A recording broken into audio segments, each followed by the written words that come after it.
Guyana is well known for being the land of many waters.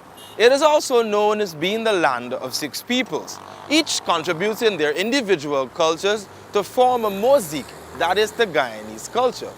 It is this blend of Amerindians, Europeans, Africans, East Indians, Portuguese, and Chinese that makes the Guyanese culture so very unique and different from the rest of the world. Whether it's in dance, art, or music, Guyana is unique. I am Delon Sanko. This is Guyana 411.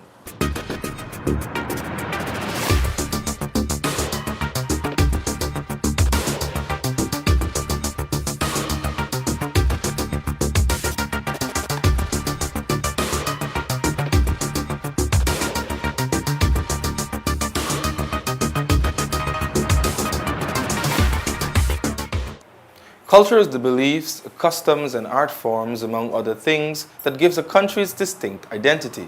As Guyanese, we are blessed with 6 different races, and their cultures have been poured into a melting pot to produce our specific Guyanese identity.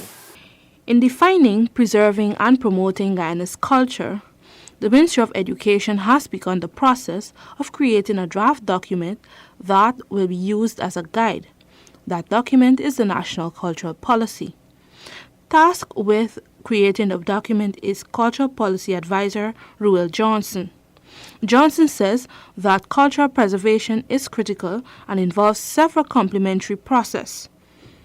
These include identification, protection, and promotion.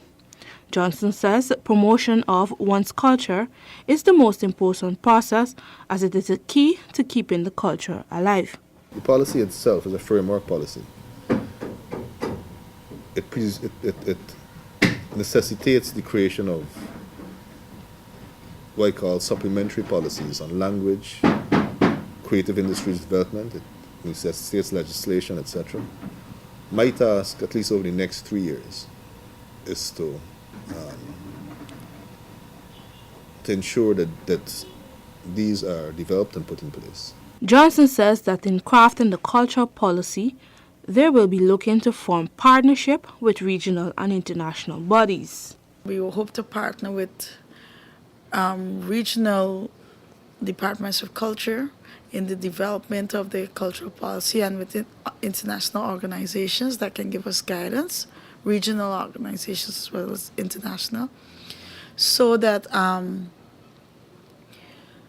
the policy that we roll out will be reflective of all the, especially the new areas that are related to culture. When you think of areas like animation, when you think of film and so on, we want a cultural policy that reflects the national interest in those areas, right? So we have already considered some of the traditional areas.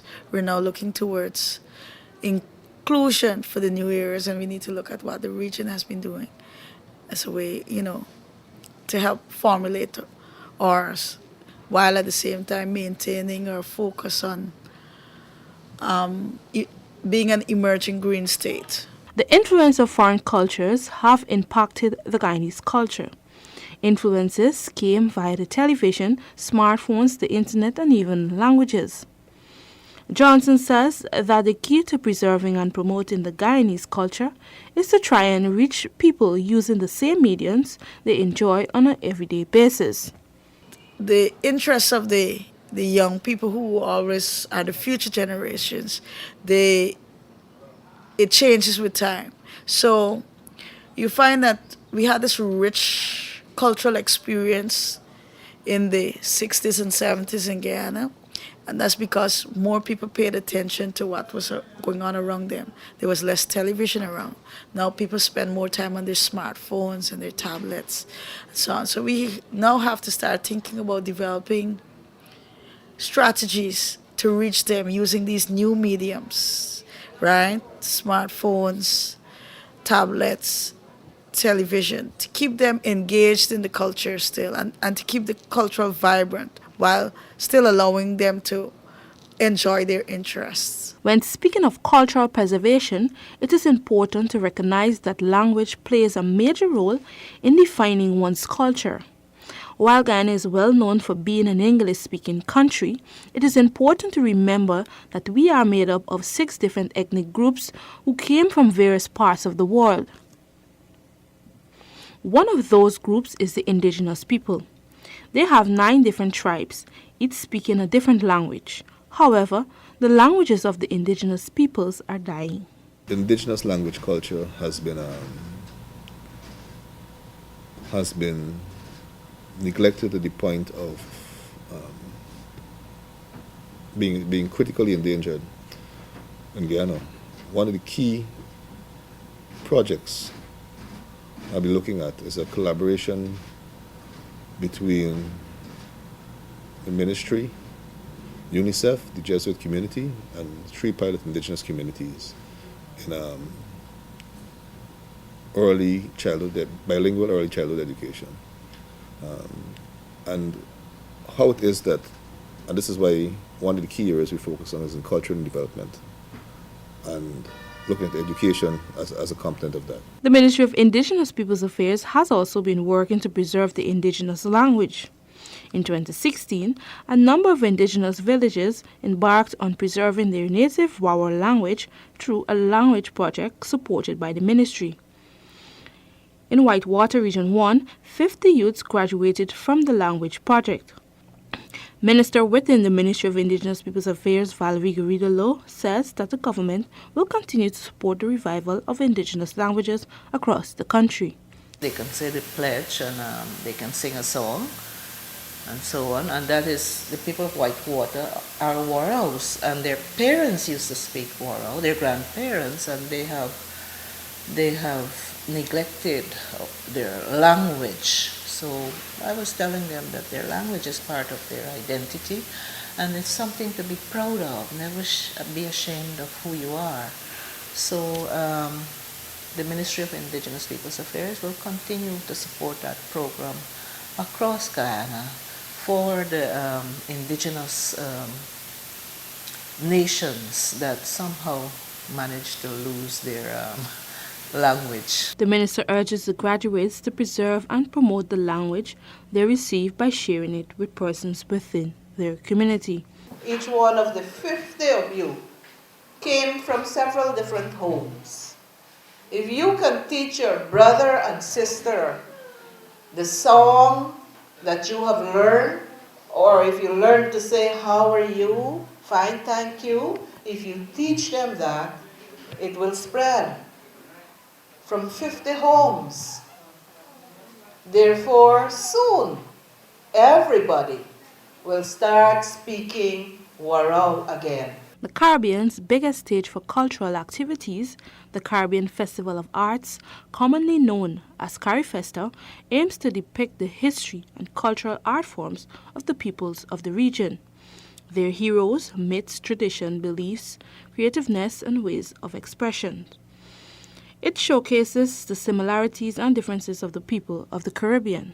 CariFesta 2017 is from August 17th to 27th in Barbados, and we're participating in 16 categories, right, including visual art, the literary arts, fashion, craft, the grand market. There's the new concept of the buyer's market as well. Body and soul, theater, and dance. Right? Those are some of the areas that we participate in. The Guyanese culture is so complex that to put a definition to it would be difficult. But in our everyday life, the way we speak to each other, the way we interact, help to define our culture. Let us now turn our attention to some ancient artifacts that provides a glimpse into the development of our culture, things from our ancestors that tells us a bit about their lifestyle. These artifacts can range from something as simple as an address to the tool they use. The indigenous peoples are said to be the first people to inhabit this vast land now known as Guyana. Today, there is very little to be found about their history.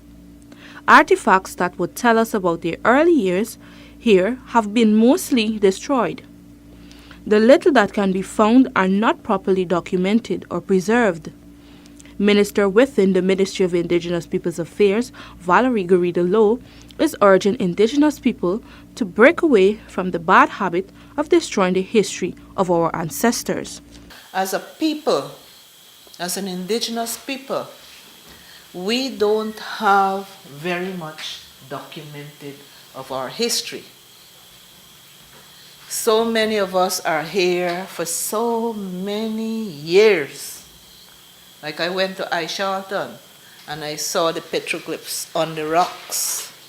Nice carvings in the rocks. That was done 7,000 years ago, according to archaeologists. So we have to start documenting our lives, which will become our history. The minister says that the only way to preserve our culture is to embrace and preserve it. She says by doing so, generations to come will understand who we are as a people. We need our history to be documented. We need to remember who we are as a people and be proud of who we are. We are Indigenous people. We are the first people in this country. That alone should make us feel proud. It is believed that mining activities could have accounted for many sites and artifacts being destroyed. Cultural Policy Advisor Ruel Johnson says that the lack of a policy to protect those artifacts is the main reason for them being destroyed or stolen. You have to remember that people lived there for centuries before colonization. And what you have is a rich archaeological heritage that we currently have no system in place to ensure that prior to people going in, or as part of the process of people going in and extracting gold or timber, whatever, is that they look out for signs of civilization, what you call tangible cultural heritage. And not just look out for it, but also ensure that whenever they are found, they are passed over to the proper authorities, and the best efforts are given at preservation. When people don't go in and destroy things utterly, very often they find very valuable specimens, which carry high prices on the global illicit trade market. People like collections of, if you have a 3,000-year arrowhead, for example, 2,000-year arrowhead, that has value. Johnson says that very soon there will be an archaeology policy developed to protect ancient relics. According to Johnson, the policy could be completed within a year once the necessary resources are provided. Africans were brought to this land as slaves and later gained freedom after years of the most horrendous form of human degradation. Stripped of their identity, they were forced to cease practicing their culture. However, through their dogged determination to retain a sense of who they were as a people and their intention that their story must be told, we have a few artifacts that provide a glimpse into their early years in this land. One of the significant artifacts that when most people come is about coffee. They will see a small model of coffee. And which, as we all know, that coffee is one of our heroes with the first slave rebellion, which represent this month as we call Black History Month. So what we do, we try to, for the month, we try to do we've been called on to do exhibitions, support other organizations like AGDA, work with the youth officers in the ministry. The museum promotes its artifacts by way of exhibitions around the country and most importantly in schools. What we also do is we do banners on, we just don't wait on visitors to come to visit. But what we do, because we know that all students when school visiting cannot come on that trip. What we do, we go out and reach them. And sometimes we take banners out that they need, that they're doing exams or whatever, so they get the information coming to them. And what we do is go through our books and see what we think is best for them, and we We put it on banners and we take it out. And sometimes we leave it for 1 week in the school, and then go back and pick it up. But we try to satisfy, especially the school children, because the younger children in the primary, they wouldn't really think with that history. But it would be more CXC and so come in here. Daly is urging persons to visit the museum and become acquainted with their history.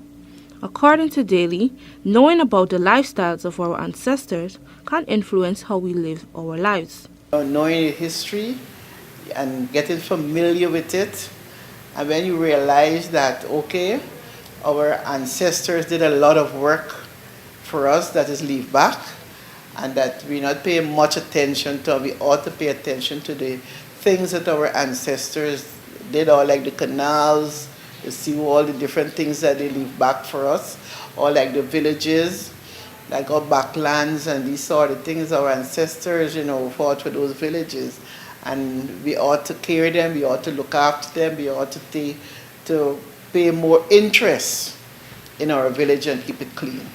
So I would encourage them to come and see what the museum has to offer, and even if they can contribute, we don't mind, because we're here to accept whatever this, whatever other things they may have to want us to do for them, But I would encourage them to come if they want to know about themselves and to know about their village and to know what their ancestors did for them.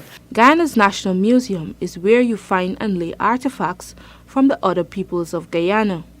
Director of Culture Tamika Boatswain says that the museum is engaged in a number of outreaches. We have our outreach programs where we go out to regions across Guyana and we set up exhibitions that would help persons who can't come to the city to get some exposure to the museum's collections. Then we have a school loan program where we take science cases out to schools, right? It's cases that deal with biology, different aspects of natural history that are of interest to primary and secondary school curriculum.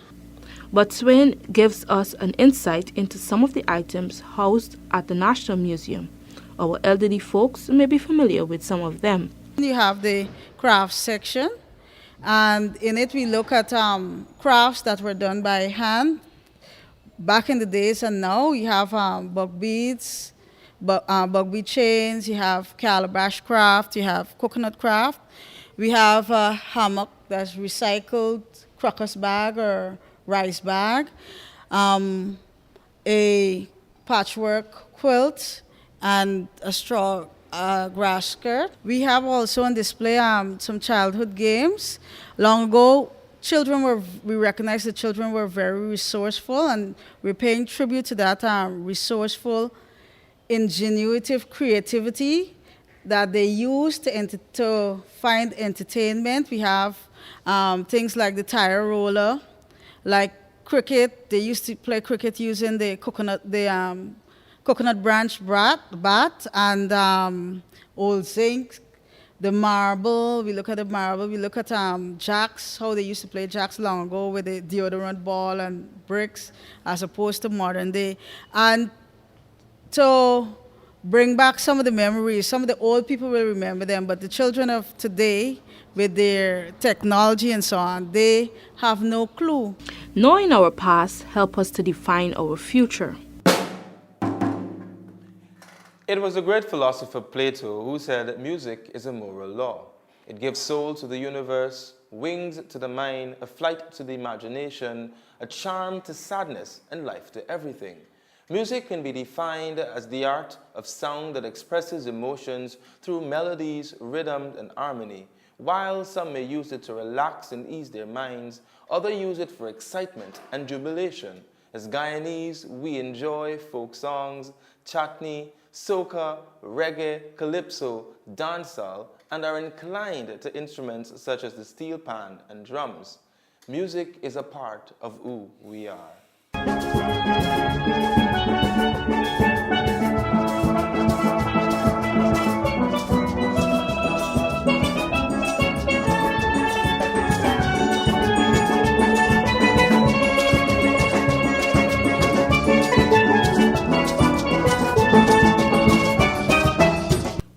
of steel panning is a well-known Guyanese culture which spans a wide range of rhythm. Director of Culture Tamika Boatswain says that it is important for Guyanese to return to the culture of producing their own music as a means of creating a national identity. Guyana has a lot of different music traditions. We have national songs, folk songs. We haven't had a new national song in a long time, and it's to get Guyanese back into that culture of creating their own music and developing the local music industry, creating a national identity as well through music. There are also numerous benefits of teaching music in schools, in addition to providing children with a means of self-expression. Early musical training helps develop brain areas involved in language and reasoning. Music study also enhances teamwork skills and discipline. Preserving the culture of music is something that the Ministry of Education is determined to do. The ministry plans to do this by introducing music into the school system as a part of the school's curriculum. One of the main obstacles in achieving this goal is convincing persons to accept it. The curriculum reform process is where you would actually be able to see it take on a more formal approach in terms of having it on the timetable. And you don't want to be duplicative or excessive in your approach. And so you'd want to make those changes when it comes to the curriculum reform process.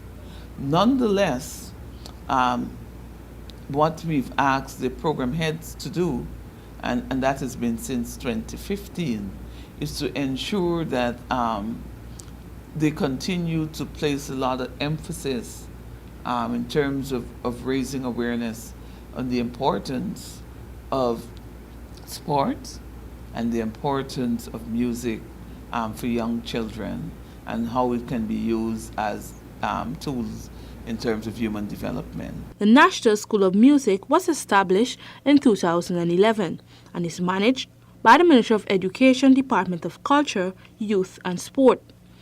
It was projected to be a base for the development of music and helping to preserve traditions. It is intended to be a training ground for music teachers, and so far, over 170 teachers have benefited from the music program. It should continue until we have all the in-service teachers trained. We are in discussions with the Minister of Education right now to get a specialist to reside here who would be handling Cyril Potter College of Education so that the teachers coming out will have what they need. And therefore, once this in-service program has covered all those who would have come out and have not done music, then the program will no longer be necessary because CPCE will catch those who are coming through now.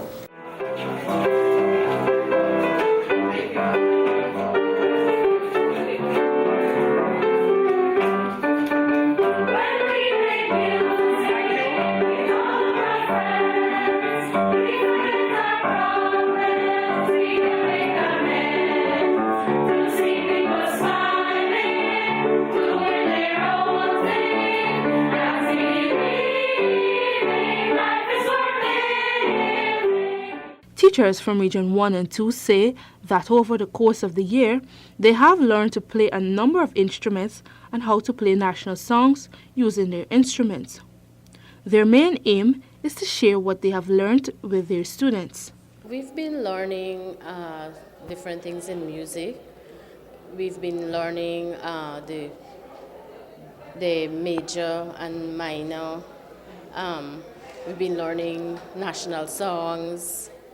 So when I go back to my school, I would be doing music at my school, teaching the children national songs, doing folk songs with them. I've been doing across the region because I'm the only rep from Region 1, so I have a lot of work to do, and I'm trying my best to impart what I learned here whenever I go back to my region, and helping them to, I would say, bring back music in schools because it's dying also in our region. So I'm happy to be here. We have been learning music theory learning national songs and other folk songs, which I will take back to my region when I return. Music Development Officer attached to the music school, Andrew Tyndall, notes the absence of music education for a number of years in the school system. Tyndall notes that training is important and says that the school will continue to embark on training initiatives to provide young people with opportunities. Last year, we were able to get a strings teacher, a violin teacher, a volunteer from the U.S. Embassy. And we had a student enrolled in the school who otherwise would not have been able to realize training in the area of music. The amount of work that student's been able to do from last September to now, and the potential that he shows for becoming a very good player once the right environment is available, really says that we really need to keep doing what we're doing and we need to do more of what we're doing. The other thing is that a lot of the work is concentrated in Georgetown and its environs, and we would really like to get out to the regions. We're going to be doing a satellite program in Region 6 at the Fort Brown Secondary School. Mashramani, the celebration after hard work, is a time where music becomes the heart and soul of the celebration. The Ministry of Education, Department of Culture, is organizing a music festival this year, which will encompass all genres of music. We need to do more in terms of making it a national interest, and the National Song Festival will be one avenue in which we can do it. We need to help them to understand too how much it can play a part in cultural preservation and understanding our culture as it is. So more people will be engaged in it. And even we need to even go broader outside of schools as well, where groups can compete, have regional competitions with national songs, and not only national songs, but songs developed by local artists in different categories that would promote Guyana in one way or the other. Music has the power to bring people together, while studying music helps to encourage self-discipline, which carries over into effective work and study habits. This has brought us to the end of Guyana 411. Do join us again next week for another edition of Guyana 411. Remember, this and other GINA programs can be viewed on our YouTube channel. You can also get updates from our Facebook page. I'm Delon Sanko. Have a safe and productive week.